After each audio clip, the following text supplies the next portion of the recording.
오전 예배 함께 나와서 그리스도의 몸을 세워가고 그리스도의 장성한 분량에까지 이르는 한 몸 된 교회의 축복 누리게 하심을 감사합니다. 바라옵건대 이제 이 땅에 있는 교회와 현장을 제대로 보고 낙심하거나 시험에 드는 것이 아니라 믿음을 든든히 하고 믿음의 영적인 도전을 하고 참으로 모든 연약한 지체들을 그리스도 예수 안에서 하나하나 배려하고 세울 수 있는 넉넉한 하나님의 자녀로 참된 그리스도의 제자로 나아갈 수 있도록 교회를 보게 하시옵소서. 그리스도 예수를 충만히 누릴 수 있도록 역사해 주옵소서. 예수 그리스도 이름으로 간절히 기도합니다. 아멘. 여러분 반갑습니다. 오늘 이 날에 함께 예배하는 우리 반석교 원석들 성도님들 축복하고 환영합니다.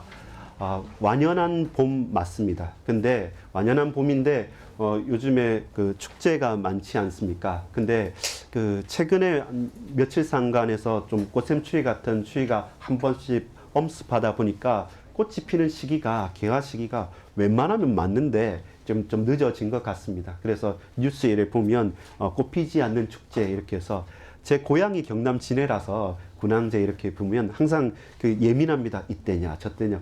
한두 주 상관이고 벚나무 벚꽃 같은 경우에는 갑자기 싹 폈다가 또 봄비가 내리고 이렇게 하면 막 지기도 합니다. 어느 곳보다 아마 오늘 우리 어블리라고 했죠. 어블리 자매도 왔는데 해군사관학교 안에 벚나무가 최고입니다. 거기 딴 데 가지 마시고 거기 가셔야 되는데 거기 가시 보면 군항제 기간에는 그 개방을 하거든요. 개방을 하고 거기 있는 군인들은 참 힘듭니다. 왜냐하면 4월 초순 이렇게 되면 봄비 내리지 않습니까? 그러면 여러분 꽃이 폈다가 비가 내리면 그 벚나무 하나하나 그 날리는 그 어떻게 되겠습니까? 아스팔트 바닥에 쫙 가죠. 근데 군인들은 놀라워요. 명령하면 하는 겁니다. 그 치워라 이렇게 하면 별의별 거 이쑤시개 가지고 이렇게 이제 밟히면 이게 웬만해서는 뭐 쓸어서 되는 것도 아니기 때문에 막 떼는 사람도 있고 여하튼 요즘에는 모르겠지만 인력으로 모든 걸 다 떼옵니다. 그래서 하나하나 이쑤시개를 파기도 하고 주로 뭐 장군 이렇게 뭐 투스타 포스타 온다 이러면 모든 게 새로워지거든요. 이것처럼 명령을 하면 이렇게 지키는 거고 아무리 우리가 명령을 해서 봄이 오지 말라 이렇게 명령할 수는 없겠죠. 결국에는 봄은 옵니다. 왔을 때 드러나는 게 있죠. 저와 여러분이 자세히 보면 겨울 같으면 저도 이렇게 작년에 설립 예배 때 받은 이제 꽃나무나 이렇게 식물들이 있어서 최대한 키워보려고 했는데 죽어가는 분들이 계십니다. 제가 그 화분을 파보니까 화분 안에까지 다 흙이 들어가 있는 게 아니라 거의 이제 스티로폼 이런 걸로 이렇게 해놓았더라고요. 그래서 계속 자라게 하려고 하면 분갈이도 하고 가서 거름도 주고 해야지 가꾸어져야지만 갑니다. 그리고 또 겨울 같으면 어떻게 살릴까 너무 안이 추워서 다른 곳에 보니까 거기에 또 비닐로 싸서 구멍을 뚫어서 또 여러 가지 하는 방법들이 있었더랬습니다. 바깥에 보시면 저 나무가 죽었는지 살았는지 겨울에는 잘 몰라요. 겨울에는 모르고 다 앙상해 있고 메말라 있기 때문에 자세히 보면 다 죽었다고 생각하는데 봄이 되면 여지없이 딱 판결이 나는 거죠. 정말로 그 중에 앙상하게 메말라 있었는데 그 가지가 줄기에 그리고 그 줄기가 뿌리에 박혀 있지 않는 것은 결국에는 비가 내리고 하면 썩어 없어지는 거고 왕성하게 메말라서 이거 죽었다 싶어서 그냥 버려뒀는데 어느 순간 비 내리고 햇빛 보고 바람 잘 통하는 곳에 있으면 죽었다고 버려뒀는데 나중에 또 그게 새순도 나고 꽃도 나고 신기한 것 같아요. 그것처럼 겨울이라고 하는 환난과 고통과 어려움 같은 우리 개인의 인생에서도 이게 힘들다 싶을 때는 고개를 들 수 없고 고개를 받고 어떤 은둔하기도 하고 그냥 혼자 아무도 나를 건드지 말라 하고 도망가고 싶은 마음도 있지만 반드시 때가 되고 반드시 기회가 오고 반드시 필요할 때가 되면 보고 알게 되는 거죠. 그렇습니다. 우리가 지난 주간은 교회를 알자고 했습니다. 교회는 아무리 부족해 보여도 하나님께서 계획 가운데 의롭게 또 흠없이 부르셨던 것이고 그 교회는 교회가 교회되는 이유는 예수 그리스도의 피로 말미암아 구속된 교회라고 했습니다. 우리 동호회가 아니라 그리스도와 함께 십자가에 못 박히고 함께 내려갔다 다시 함께 올리셔서 지금도 임마누엘로 우리와 함께 계시기 때문에 그리스도의 몸된 교회라고 했고, 마찬가지로 하나님의 뜻인 비밀을 우리에게 펼쳐 알게 하시기 때문에 우리가 그 하나님의 뜻을 알고 교회를 알아가는 것이 무엇보다도 소중하다고 했죠. 그렇다면 오늘은 그 교회를 알았다고 한다면 저와 여러분이 제대로 봐야 됩니다. 왜냐하면 교회를, 저와 여러분 그리스도 예수를 제대로 발견하고 보지 못하면 낙심할 것이 한두 개가 아닙니다. 고민스럽고 갈등할 것이 너무 많아요. 근데 겨울에 앙상하게 메말랐던 가지와 그 꽃과 그 나무도 결국은 때가 되고 기회가 되어지면 반드시 드러나는 겁니다. 문제가 많고 막 갈등이 많고 어렵다 할지라도 분명히 저와 여러분이 바로 앞에 설 때가 있는 겁니다. 그때 드러나는 것이 있어요. 그것처럼 저와 여러분은 교회를 제대로 봐야 합니다. 왜냐하면 교회는 누구입니까? 교회가 어떤 곳입니까? 라고 할 때 이렇게 우리가 4층에 상가 건물이 교회가 아니라 여러분이 교회고 제가 교회고 우리가 부름을 받았기 때문에 우리가 교회인 거죠. 가족도 마찬가지지 않습니까?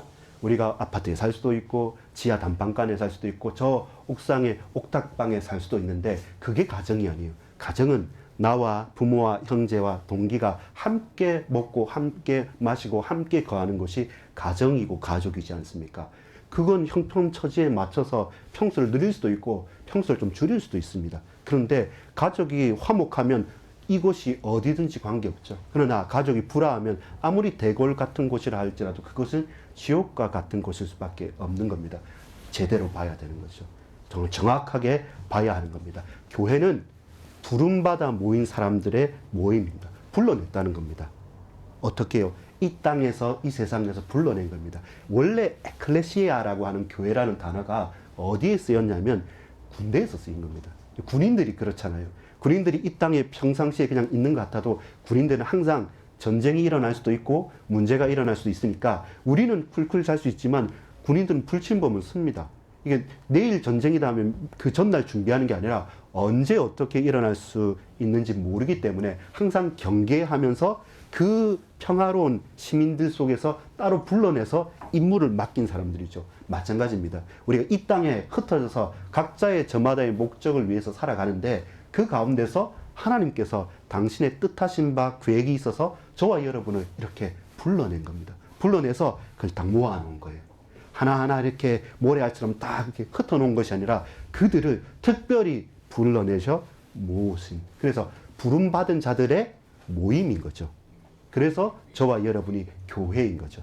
우리를 부를 때는 한꺼번에 그냥 도매급으로 자 불러 이게 아닙니다. 각자 개인들을 하나님께서 우리를 그리스도를 구속하신 그리스도로 말미암아 불러주셨고, 근데 교회인 이유는 이렇게 각자 부르셨는데 우리가 한 몸으로 공동체로 같은 회집으로 모였다는 거죠. 그래서 교회는 의미가 있고 교회는 축복된 것입니다. 고린도전서 1장 12절에 보면 하나님의 교회 곧 그리스도 예수 안에서 거룩하여지고 성도라 부르심을 받은 자들입니다. 이렇게 고백을 합니다.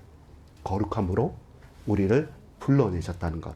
그렇다면 오늘 우리가 지난주 에베소 1장을 통해서 교회를 알자고 했습니다. 그렇다면 오늘 에베소 4장에 보면서 이런 교회가 어떤 모습인가를 또 아는 것이 제대로 겪어가고 제대로 확인해 볼 수 있는 거죠. 아니면 저와 여러분이 그냥 어렸을 때 다녔던 교회, 좋은 기업들, 혹은 또 장성하여서 교회에 저런 모습은 싫다라고 하는 저와 여러분의 아픔이 있는 모습들, 그 단편 하나하나를 가지고 교회는 이렇다라고 하면 마치 장님이 코끼리 만지는 것처럼 그거 하나를 절대화할 수는 없습니다. 그렇다면 성경에서는 교회를 어떤 모습이라고 우리에게 보여주시는가를 우리가 알고 그 기준을 가지고 저와 여러분의 교회를 바라보는 것이죠. 그러면 용납할 수도 있고 그러면 이해 폭이 넓어지기도 합니다. 자, 16절에 보면 교회는 다양한 모습이에요. 일괄적으로 일률적이지 않고 교회는 그에게서 온몸이 각 마디를 통하여 도움을 받음으로 연결도 되고 결합도 되고 각각의 각 지체의 분량, 서로의 지체의 분량도 다르죠. 분량대로 역사하사 그 몸을 자라게 하며 사랑 안에서 스스로 세워가는 것. 이 몸 뭡니까? 단독자로서가 아니라 이 각각의 지체가 있는데 그 역할도 다르고 그 분량도 다르고 연결도 되고 결합도 되면서 스스로 한 몸 된 팔이 팔의 역할을 하고 다리가 다리의 역할을 하고 입이 말하고 귀는 듣고 눈은 보고 코는 냄새 맡으면서 온 오감을 다 쓰는 것이 한 몸이잖아요. 그렇듯 우리 각자 개인이 그 시간표와 그 현장에 맞게 각각에게 주어진 역할들, 분량들을 감당해 가는 거고, 그러면서 나는 팔 운동을 하면서 근육이 키워지는 거고, 또 런닝하면서 뛰면서 또 다리 근육도 튼튼해지고, 그런데 이게 팔만이고 다리만이 아니라 그렇게 되면 온몸이 건강해지는 것이죠. 그리스도 예수의 사랑 안에서 성장하고 자라가는 겁니다. 결론적으로 말하자면 교회는요, 부름받은 성도의 성장과 성숙을 통해서 섬김으로 보여지는 곳입니다. 그 안에서는 뭡니까? 예수 그리스도라는 생명이 있고 그리스도 예수의 충만한 은혜와 사랑이 흘러 넘치기 때문에 부족한 개개인들이 자라갈 수 있고 성숙할 수 있고 성장할 수 있는 거죠. 그것을 저와 여러분이 눈으로 또 우리가 느끼고 보고 체험해 가야 하는 것입니다. 그래서 교회를 알고 이번 주는 교회를 보자. 제대로 보자. 그래야지 시험에 들지 않고 그래야지 교만하지도 않을 수 있는 겁니다. 베드로에게 말씀합니다. 저와 여러분이 교회라는 그 단어를 자세히 한번 읽어보면 비유를 할 때 그 건축물, 건물에 대한 비유를 해요. 교회는 기둥과 터가 있고 교회는 이 반석 위에 세웠다. 여러 가지 비유를 할 때는 교회를 건물에 대해서 비유를 하는데 교회라고 말할 때는 단 한 번도 건물이라고 말하지 않아요. 교회라고 말할 때는 항상 그게 단수이든 복수이든 사람에 대해서 말하는 거예요. 그래서 교회는 지난주에 말한 것처럼 무엇이냐가 아니라 교회로 질문이 바꾸자고 했죠. 뭐였습니까? 누구냐는 것이죠. 비유는 건물에 비유할 수 있지만 단 한 번도 성경에서 교회를 건물로 지칭하지 않습니다. 사람으로 인격체로 지칭을 하게 하면 됩니다. 그리고 그게 더 나아가서 그 교회를 그리스도라고 말합니다. 좀 우리가 약간은 고민할 수 있겠지만 여러분, 교회의 정체성은 뭐냐면 교회의 정체성은 누구냐는 거고 교회의 정체성은 그리스도에게 있습니다. 왜냐하면 예수 그리스도가 머리라고 했죠. 그 몸의 머리가 되시고 우리는 그 몸의 지체가 되는데 나누어진 지체가 아니라 교회는 한 몸 된 공동체라고 했죠. 그러면 예수님께서 주인 되시고 생명이 되시는데 예수님께서 이 땅에서 저와 여러분 개인 지체를 불러주셨어요. 부르셔서 각자의 역할을 맡기시고 그 분량대로 스스로 자라가게 하시고, 그런데 우리가 같이 한 몸이 돼서 전체가 성숙하고 성장하면서 연약한 지체를 섬기고 보호하고 배려하고 살릴 수 있는 튼튼한 건강한 한 몸을 이루어가는, 마치 우리의 가정처럼, 마치 우리의 현장처럼, 우리와 같이 있는 동역자들처럼 그것이 우리가 바라봐야 될 교회입니다. 자칫 잘못하면 우리가 크고 화려한 교회, 대단한 교회, 그러면 거기에 다니면 마치 내가 믿음이 있고 거기에 소속되어 있으면 나도 믿음이 크고 나도 규모가 큰 것처럼 느껴지는데 그것은 온전한 착각입니다. 그걸 넘어설 수 있는, 제대로 볼 수 있는 영안이 우리에게 필요합니다. 왜 그렇습니까? 교회가 그리스도의 몸이라 할 때 저와 여러분이 본질을 찾아가야 돼요. 교회의 본질은 뭡니까? 교회의 본질은 내가 그리스도의 몸이라는 사실입니다. 우리가 연약하고 우리가 힘들 수 있습니다. 그러나 여러분, 에베소서 2장 15절에 보면 이 둘이 누구냐면 유대인과 이방인에 대해서요. 이들은 유대인들만 선민이라고 했는데, 근데 이 둘로 자기 안에서 한 새 사람을 지어, 에베소서 2장 15절에 이렇게 말합니다.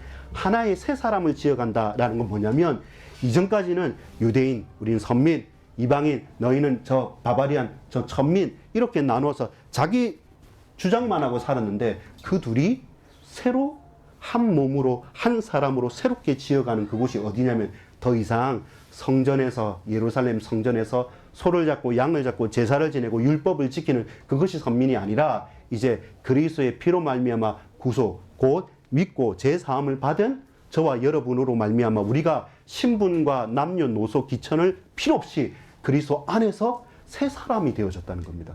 그 새 사람이 교회라는 것이죠. 누구로 말미암아? 그리스도로 말미암아. 고린도전서 12장 13절에 보면 우리가 유대인이나 헬라인이나 종이나 자유인이나 다 한 성령으로 세례를 받아 한 몸이 되었고 또 다 한 성령을 마시게 하셨느니라. 그래서 그리스도 안에서 한 몸이란 겁니다. 여러분, 절대로 우리는 분리된 따로 홀로 외롭게 고립되게 나만 잘났다고 있는 사람 아닙니다.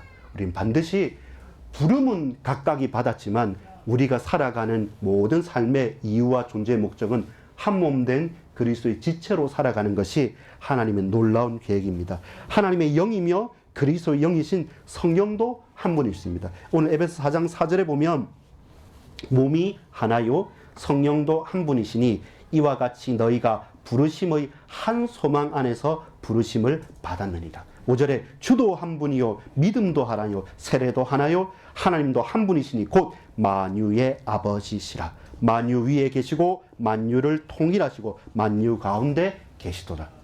한 하나님께서 한 은혜와 믿음을 주셔서 우리가 한 몸 되게 했다는 것입니다. 그러면 그 안에서 용납도 되고 배려도 되고 고백도 가능한 것입니다.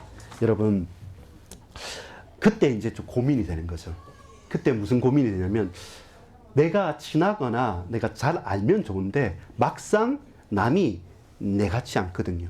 그래서 솔직히 그렇습니다. 다른 사람은 암이 걸렸다 그러면 어떻게 할까? 아니 이렇게 할까? 참 염려하는데 근데 답답하고 힘든 거는 내가 독감 걸렸을 때가 더 그런 거죠. 그거는 한 몸이라고 하는데 그 고통을 웬만해서는 내가 내 거를 느끼지 남의 거를 그렇게 하기가 정말로 쉽지가 않아요.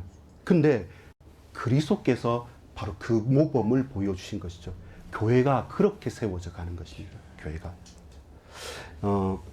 바울이 고백을 합니다. 바울이 복음을 전하고 할 때 왜 그렇게까지 표현하겠냐 싶지만 이렇게 말합니다. 부활하신 주님께서 바울이 복음을 제대로 깨닫지 못하고 거듭나기 전에 막 열심과 특심으로 예수 믿는 사람들을 다 박해를 했습니다. 근데 교회를 박해했단 말입니다. 근데 부활하신 주님께서 나타나셔서 하는 말씀이 사도행전 9장 4절하고 22장 7절에 보면 네가 어찌하여 나를 박해하느냐.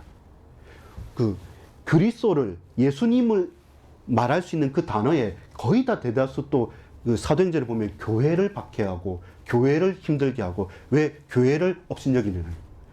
부활하신 주님과 예수 그리스도를 박해하고 업신여기고 핍박한다고 말해야 되는데 예수님께서는 네가 교회를 박해하고 교회를 업신여긴단 말이죠. 그렇다면 뭡니까? 교회가 그리스도라는 겁니다. 교회가 그리스도라는 겁니다. 그렇게 우리가 생각해 보면 여러분 다시 말합니다. 절대로 오해하지 말게. 건물로서의 교회는 성경에 한 번도 비유로 말했을 뿐이지 지칭한 적이 없어요. 모든 교회는 인격체입니다. 모든 교회는 부름받아서 모인 사람들의 모임, 하나님의 사람을 교회라고 하고 그 교회는 누구다? 그리스도라는 겁니다. 그렇기 때문에 몸을 세워가고 교회를 세워가는 것이 하나님의 말할 수 없는 언약적인 계획이고 축복일 수 있는 것입니다. 그래서 저와 여러분이 교회는 그리스도다. 그리스도께서 교회의 머리가 되시다. 나는 교회다. 나는 그리스도인이다. 이렇게 고백을 할 수 있는 거예요. 그렇게 저와 여러분이 자세히 분명하게 바라볼 수 있어야 합니다. 그렇다면 이제 서론에 말씀드린 게 보이죠. 아무리 메말라 있어도 때와 또 시절과 그 현장이 되면 거기서 새 생명이 살아나는 거고 아무리 그럴듯해 보여도 거기서 이탈, 그리스도에부터 떨어져 있으면 결국에는 비가 내리고 또 햇빛이 날 때 다른 쪽에서는 자라나는데 한편에 다른 곳에서는 썩는 것이죠. 생명이 있고 생명이 없다. 이것으로 우리가 고백할 수 있습니다. 세 번째, 근데 좀 고민되는 게 있어요. 그게 뭐냐면 교회의 현실입니다. 그러면 이렇게 교회를 보고 알면 다 좋아야 되는데 여러분 거기에서 늘 퀘스천, 늘 질문이 들지 않습니까? 거기에 대한 답은 그겁니다. 죄인이면서 거룩한 성도이기 때문에 그렇습니다. 우리가 이 생명을 육신을 입고 있는 것은 성도 거룩한 사람입니다. 거룩한 사람인데 어떤 성도냐면 죄인인 것이죠. 죄를 없이 한다는 게 아니라 죄가 있는데 그 죄 문제를 해결받은 것이죠. 그런 성도인 것이죠. 우리가 아무리 노력을 하고 최선을 다한다 할지라도 우리가 의인으로서 살 수 없습니다. 죄인인 의인으로 칭함을 받은 것이죠. 죄가 있고 죄를 지었고 문제가 심각하고 결점이 있습니다. 있는데 그를 그렇게 부르신 거예요.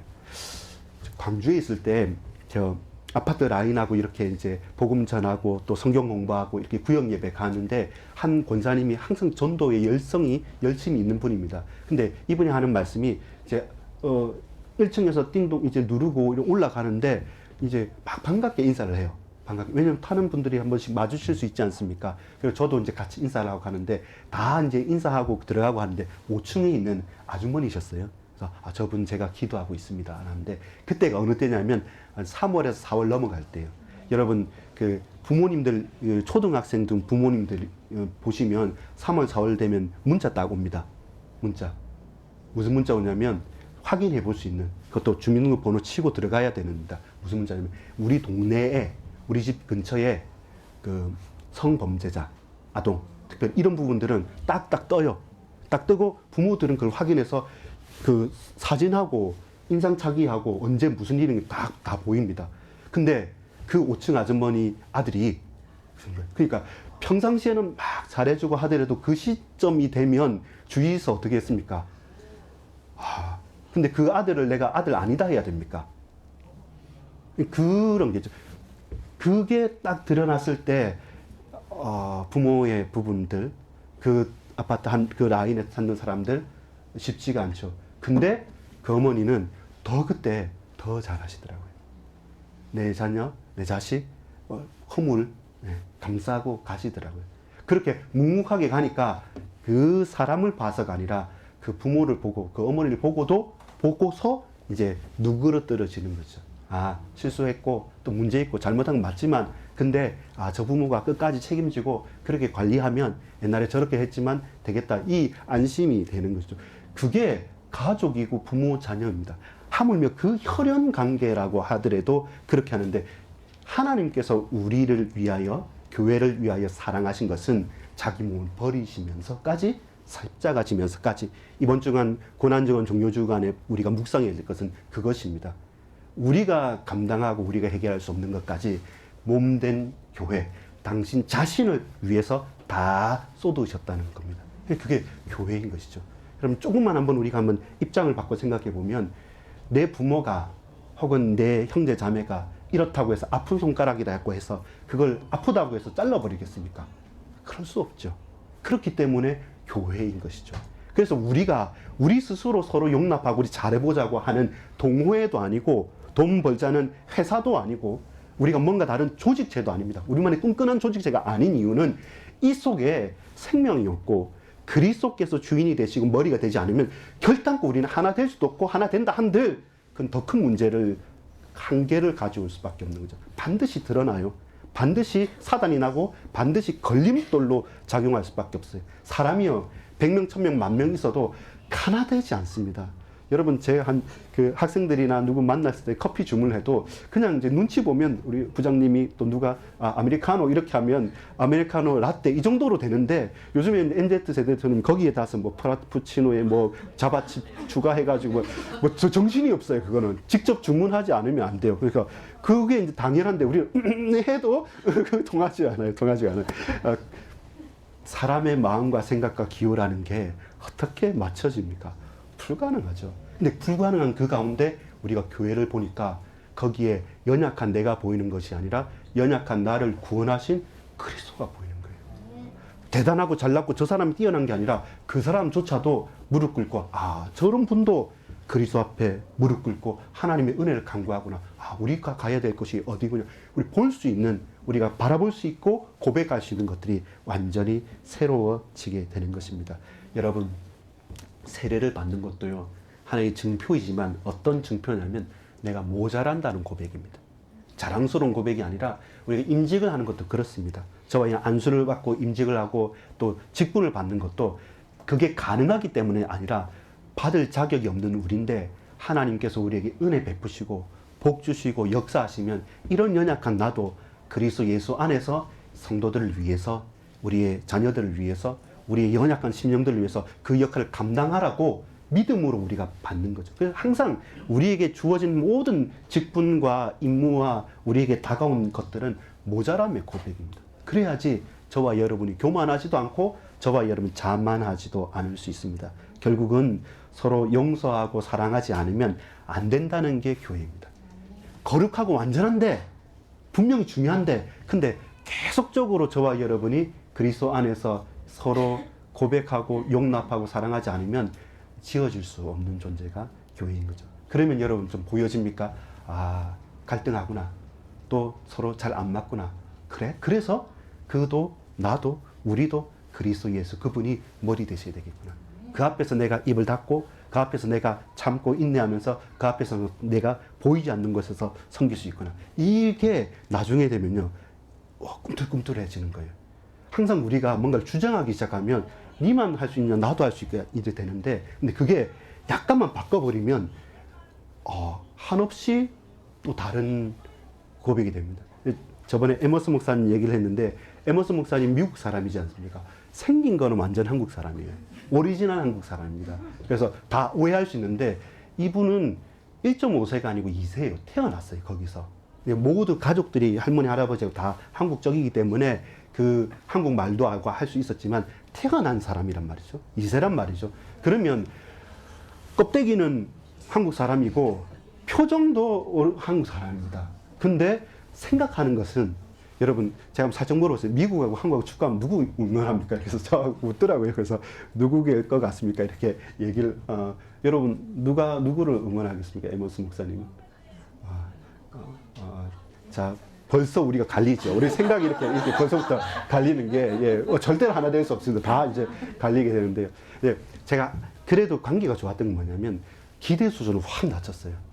만약에 이 사람이 한국 사람 좀 생겼지만 내 말도 잘 알아줄 수 있고 또 여러 가지 센스도 있고 하면 좋은데, 제가 분명히 말했는데 알겠다고 했는데 못 알아들어요. 왜냐면 목사하고 전도사니까 뭔 말하면 알겠다고 해서 누구 하겠습니까? 그냥 알겠다고 했는데, 알았죠, 분명하죠, 예 했는데 나중에는 몰라. 그게 반복되다 보니까 그냥 있는 것 자체가 내게는 감사다. 왜냐하면 애들을 이렇게 말 안 듣고 왔다 갔다 할 때 딱 매듭 딱 서 있으면 남자애들은 단순합니다. 겁이 나면 말을 들어요.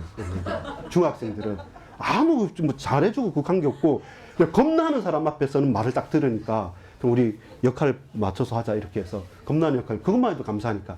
한 사람에 대해서 요구순을 딱 낮추니까 내가 섬길 수가 있고. 에머스 목사님 그러면, 목사님 너무 말도 길고 어려워서 내가 무슨 말인지 모르겠는데 하나라도 내가 은혜 받으면 그거 가지고 가겠다 생각해서 자세히 들었대요. 자세히 들었는데 나중에는 들리더래요. 그래서 저희에 대한 요구순 그분도 확 낮췄어요. 우리 서로가 낮췄으니까 이거는 조금 하나만 잘해도 너무 감사한 거가 되는 거죠. 자, 그게 안 되죠. 부모가 자녀에게, 남편과 아내에게, 우리 성도님들, 우리 직분에, 적어도 장로님은, 적어도 뭐 집사님은, 권사님은, 적어도 목사님, 이렇게 되면 요구수준이 이렇게 높아지면 어렵죠. 자, 근데 왜 그렇습니까? 예수님께서 십자가 지셨거든요. 죽어 주셨거든요. 이번 주는 고난 당하셨거든요. 그래서 저와 여러분이 서로를 바라보는 것이 아니라 우리가 그리스도를 바라보는 겁니다. 그러면 교회가 보여지게 되는 것이죠. 잘못된 것을 기다할 수 없고 또 타락한 것을 맞다 할 수는 없습니다. 분명히 그렇습니다. 그런데 그 근본은 뭐냐? 근본은 그리스도 앞에서 그걸 제대로 볼 수 있어야 됩니다. 그러면 그 처리가 돼요. 해결이 돼요. 문제를 넘어설 수가 있는 겁니다. 근데 그 신뢰가 없다고 한다면 그것조차도 문제를 드러낼 수도 없고 숨기기 바쁘고 그 속에서 또 더 부패하게 될 수밖에 없는 거죠. 결론을 맺겠습니다.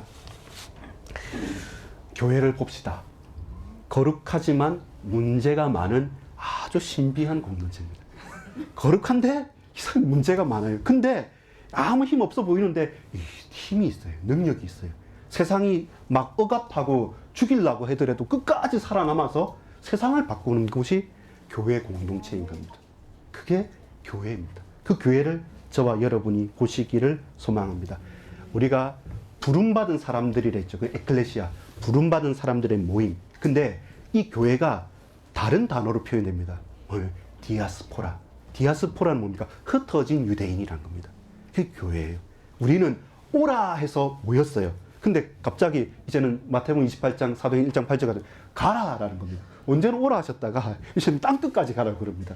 땅끝에서 다 오라고 했는데 에클레시아 모았는데 이제는 하나님의 뜻하신 바 계획이 있어서 제대로 알아들으면 축복으로 가고 제대로 못 알아듣고 우상 숭배하면 저주와 멸망 가운데 억지로라도 흩으시는 겁니다. 그래서 에클레시아와 디아스포라, 부름받아 모인 사람들의 모임과 흩어진 유대인, 이 두 가지가 오는 사람들, 가는 사람들이 누구냐? 교회의 사명인 것이죠.